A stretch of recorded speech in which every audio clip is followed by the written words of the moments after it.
थोड़ा ध्यान लगा कर सुनना। तीज शिव महापुराण की कथा ही नहीं, आप जो तीज करते हो, हरियाली करो चाहे सातुड़ी करो, उस तीज की महत्वता क्या है, इस शिव महापुराण की कथा में अपने को समझना है कि उसकी मूल तत्वता, उसकी महत्वता है क्या, उसका महत्व क्या है।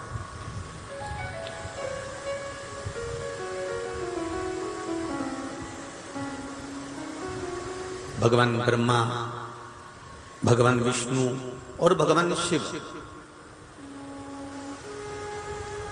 इन तीनों की जो अर्धांगिनियां, ब्रह्माणी, लक्ष्मी और पार्वती,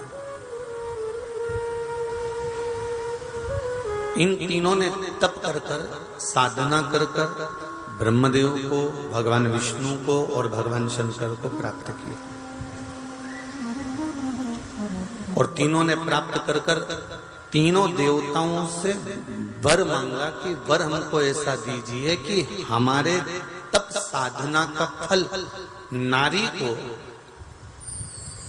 तीज के दिन प्राप्त हो जाए। अब देखिए जरा, एक ही व्रत से, एक ही उपवास से उसको संपूर्ण तप साधना का फल प्राप्त हो रहा, संपूर्ण तप साधना का फल उसको मिल रहा,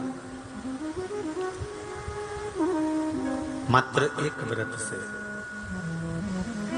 केवल एक व्रत कर रहे हैं, संपूर्ण तप साधना का फल उसको प्राप्त हो रहा है। तो ब्रह्माणी ने ब्रह्मदेव से मांगा, लक्ष्मी जी ने भगवान विष्णु से मांगा, पार्वती जी ने भगवान शिव से मांगा कि ऐसा वर दे दीजिए जिस वर से एक ही व्रत करने से संपूर्ण फल की प्राप्ति हो जाए, संपूर्ण फल मिल जाए। ऐसा एक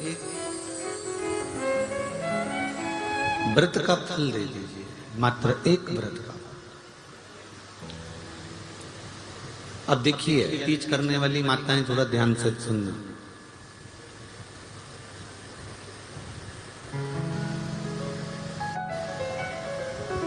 तीज जब माताएं करती हैं तो एक हरियाली तीज, एक गणगौर की तीज,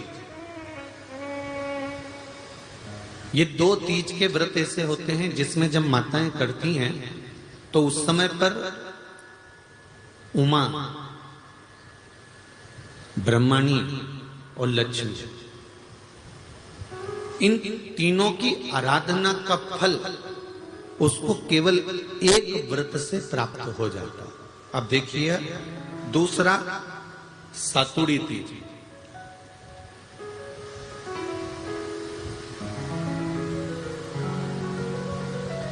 इसमें उमा और महेश्वर, उमा और महेश,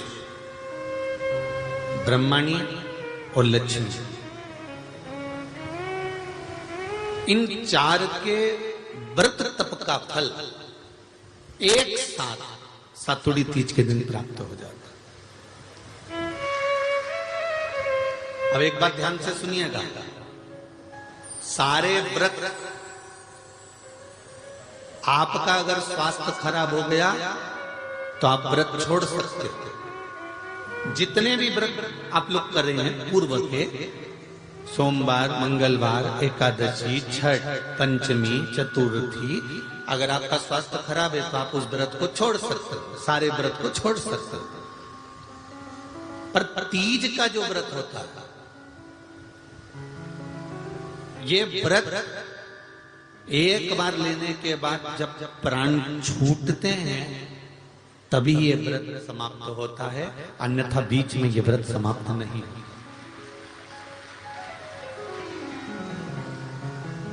ये व्रत समाप्त होता ही नहीं।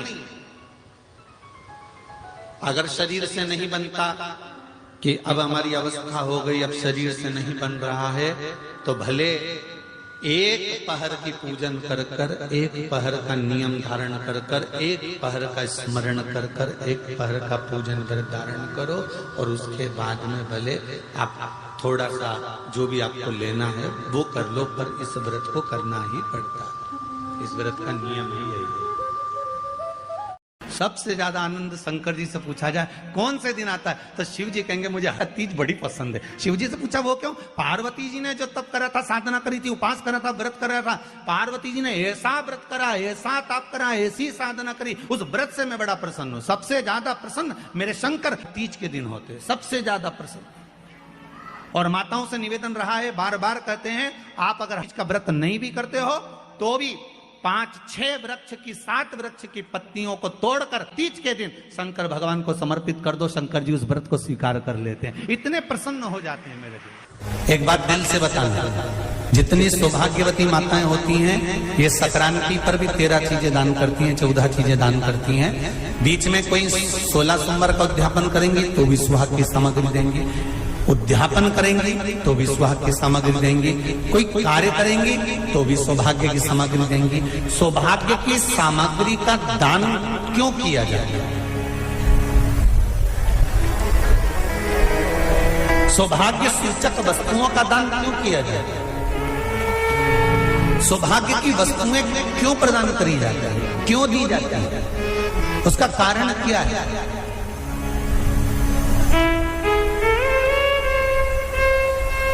क्यों देते हैं? महाराज, भारत की भूमि की सौभाग्यवती माताओं का एक मन की अभिलाषा रहती है, भारत की भूमि की माताओं की एक अभिलाषा रहती है कि जब उसके प्राण छूटे तो अखंड सौभाग्य धारण करके पति के कंधे पर और पुत्र के कंधे पर शमशान करते।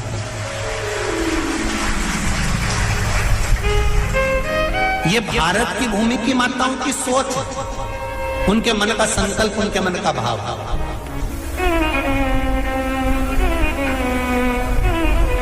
क्यों देते हैं चूड़ी का दान, क्यों देते हैं बिंदी का दान, क्यों देते हैं अखंड सौभाग्य का दान? किस महाराज?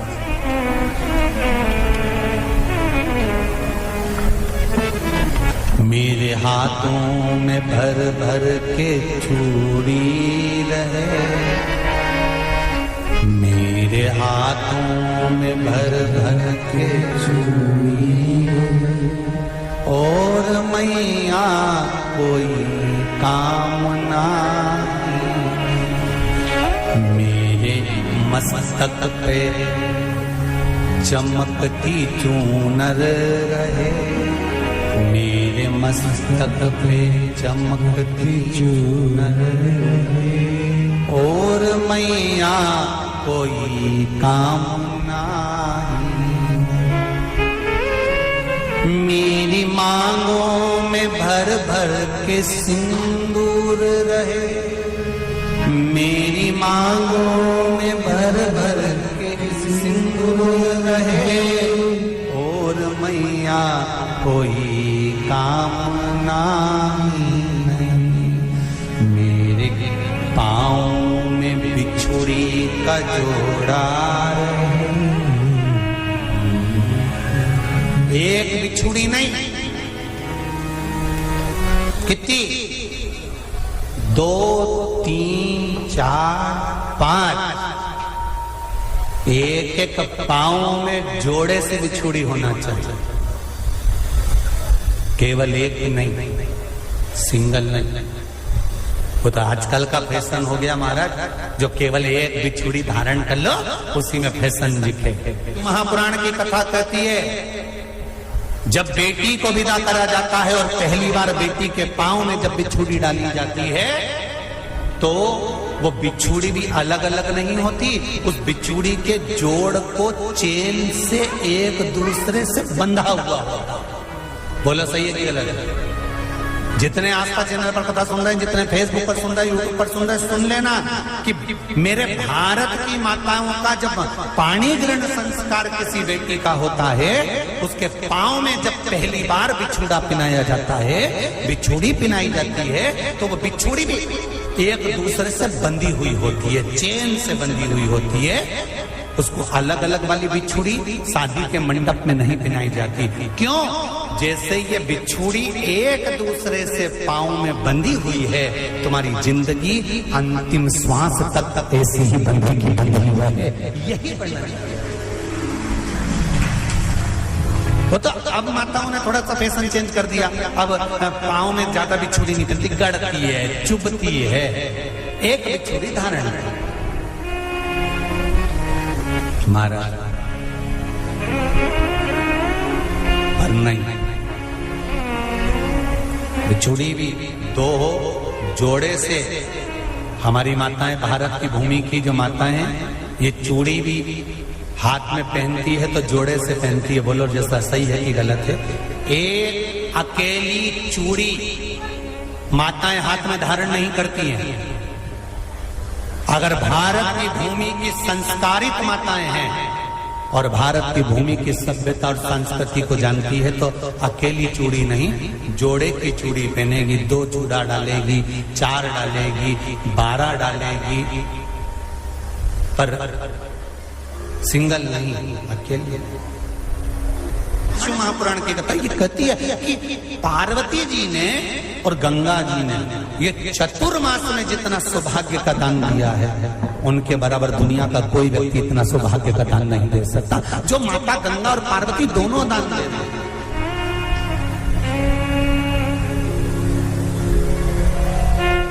प्रतिदिन दे रहे हैं। और अब तो फैशन आ गया, तुम लोग जो सौभाग्य का दान देते हो प्लास्टिक की डलिया में देते हो, पर एक एक पुराण को उठा कर देख लेना, एक एक उद्यापन को उठा कर देख लेना। जितनी तुम कथा तुम्हारे घर में छोटी छोटी कथाओं की पोथियां पड़ी हो, उनको उठा कर देख लेना। उसमें नहीं लिखा कि प्लास्टिक की डलिया में सौभाग्य की वस्तु का दान दिया जाता है। उसमें लिखा है बांस की पिटारी में, बांस की डलिया में सौभाग्य की वस्तुओं का दान दिया जाए। क्यों? क्योंकि बांस वंश की वृद्धि करता है, बांस सौभाग्य की वृद्धि करता है, और बांस अखंड सौभाग्य। जैसे बांस का पौधा बढ़ते चले जाता है, बढ़ते चले जाता है, उसी तरह बांस की डलिया में जब दान दिया जाता है, बांस की टोकनी में जब दान दिया जाता है, तो ये भाव रखा जाता है कि तुम्हारा सौभाग्य ऐसे ही बढ़ता रहे। पर अब थोड़ा सा फैशन चेंज हो गया तो प्लास्टिक की डलिया, पर प्लास्टिक की नहीं। तो गंगा मैया और पार्वती मैया चतुर्मास के अंतर्गत जो त्योहार पड़ता है, चतुर्मास के अंतर्गत जो व्रत पड़ते हैं, ये किसी दूसरे के नहीं है। तीज का व्रत माता पार्वती का, छठ का व्रत माता पार्वती का, चतुर्थी का व्रत माता पार्वती का, ये सारे व्रतों की शुरुआत गंगा और पार्वती ने अपने बल से। कहता है सौभाग्यवती नारी जितना भजन पूजन करती है, सौभाग्यवती नारी जितना भगवत नाम स्मरण करती है, भगवत पूजन करती है, व्रत करती है, साधना करती है, तप करती है, पूजन करती है, पाठ करती है, आराधना करती है, अर्चना करती है, उस सौभाग्यवती नारी का किया हुआ दान, पुण्य, धर्म, भजन, कीर्तन, स्मरण, सेवा, चाकरी उसके पति के भी काम आती है और उसके पुत्र और पुत्री के भी काम आती है। एक सौभाग्यवती नारी के द्वारा किया, आवाज पकड़ रहा है, एक सौभाग्यवती नारी के द्वारा किया गया भजन, पूजन, स्मरण, संकीर्तन, नाम जाप, नाम कीर्तन उसके पति के भी काम आ रहा और उसके बच्चों के भी काम आ रहा। देखिए कितना सुंदर शिव महापुराण में चरित्र आया है वृंदा देवी का, कि वृंदा जितना नाम जाप करती है, वृंदा जितना नाम भजन करती है, वृंदा जितना नाम स्मरण करती है, उसके पति को उसका लाभ है। मर के व्रत का अगर आप विधान देखेंगे, और हम तो कहते हैं केवल 16 सोमवार से ही मतलब मत रखो। आप माताएं अगर एकादशी का व्रत कर रही है, सोमवार का कर रही है, मंगलवार का कर रही है, बुधवार का करे, गुरुवार का करे, चतुर्थी का करे, तीज का करे, छठ का करे, आप जो भी व्रत करते हो उस व्रत का विधान स्कंद पुराण में लिखा हुआ है। और स्कंद पुराण में क्या वर्णन लिखते हैं कि नारी जब सौभाग्यवती हो जाती है, लड़की की जब शादी हो जाती है और वो अपने पति के घर में जब रह रही होती है, पति के संग रह रही होती है, तो पति के घर में रहकर जितना भजन पूजन करती है, जितना स्मरण करती है, वो उसके द्वारा किया गया भजन पूजन व्रत आराधना उद्यापन चाकरी दर्शन, ये सब का फल उसके पति के खाते में भी जाता है और उसके पुत्र और पुत्री के भी खाते में जाता है। पर उसमें एक बात का विशेष ध्यान रखना, स्कंद पुराण कहती है कि आप व्रत को उठाएं। आपने व्रत उठाया, कहां उठाया? पति के घर से उठाया, ठीक है। आपने व्रत उठाया सोमवार का, 16 सोमवार का, पशुपतिनाथ का, या गुरुवार का, या मंगलवार का, या बुधवार का, जो भी व्रत आपने उठाया वो पति के घर से उठाया। अब आपका फर्ज क्या है कि व्रत आप अगर कर रही हो तो पति के घर का ही अन्न, पति के घर का ही जल,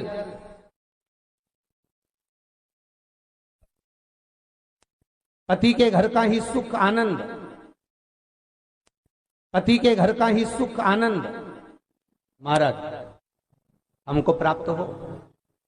अगर व्रत करने के दिन मालूम पड़े आपसे कोई तीज का व्रत, छठ का व्रत, चतुर्थी का कोई विशेष खास जो व्रत होता है, सोमवार का व्रत, पशुपति व्रत, और आप अपने मायके चली गए और मायके का अन्न जल आपने ग्रहण किया, मायके का प्रसाद ले जाकर, मायके की थाली ले जाकर, मायके का पूजन का सामान ले जाकर आपने भगवान की आराधना करी, तो स्कंद पुराण कहती है वो स्वीकृत नहीं होता, क्योंकि विवाह होने के बाद गोत्र बदल जाता है। उस गोत्र का अन्न चाहिए, उस गोत्र का भाग चाहिए। लगने लगे कि हाँ बहुत कष्ट है, कर्जा भी बढ़ गया, तकलीफें भी बढ़ गई, बहुत दुख भी बढ़ रहा है, कहीं परिवार सही नहीं चल रहा है, तो प्रयास करते रहा करो। हफ्ते में एक बार एक चावल का दाना जल के पात्र में डाल लिया, एक काली मिर्च जल के पात्र में डाल ली, और उस जल को ले गए, थोड़ा सा चंदन का छींटा डाल दिया, ले जाकर शिव जी को समर्पित कर दिया। शंकर को जल चढ़ाने के लिए 5 स्थान हैं जहां शिव को जल चढ़ाया जाता है और शंकर उस जल को स्वीकार करते हैं, जिसको पंचगंगा कहा गया। 5 स्थान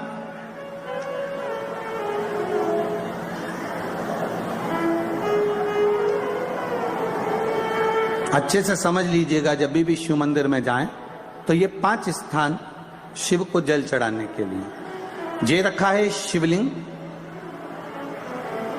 गोल जलाधारी, ये चरण जहां से पानी नीचे की ओर जाता है। शंकर भगवान के 13 बच्चे हैं, 13 की 13 बच्चे, शिव जी का संपूर्ण परिवार, 33 कोटि देवता, 64 योगनियां, सब शिवलिंग के आसपास में।